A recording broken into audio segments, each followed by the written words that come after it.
Paul Rivers, Sunshine Coast. Thank you, Madam Speaker. This coming Tuesday, on the 11th hour of the 11th day of the 11th month, we'll pause and contemplate the sacrifices of those who gave their lives, those who suffered from injury, seen and unseen, those who served and those who are serving now, and the families and loved ones of them all.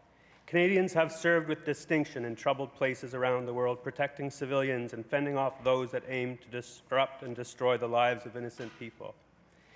In the First World War, my maternal grandfather enlisted in the Royal Air Force. As it was near the end of the war and he was only 18, he went back to the farm with an honorary commission as second lieutenant. My paternal grandfather, on the other hand, was in the German cavalry. I remember a photograph of him in his uniform. Like war, this subject was never discussed.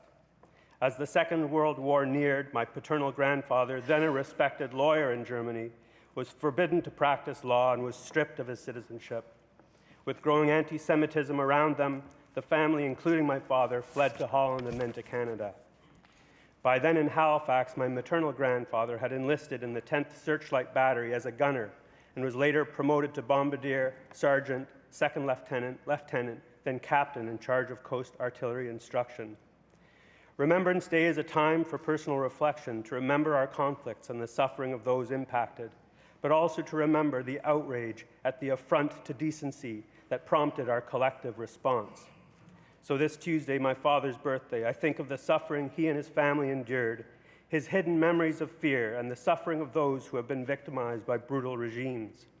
I also think of my mother's fears and the fears of her parents, descendants of 18th century Nova Scotia settlers, and I think of all parents then and now, their devastating losses, their courageous sacrifices, and the uncertainties in their lives.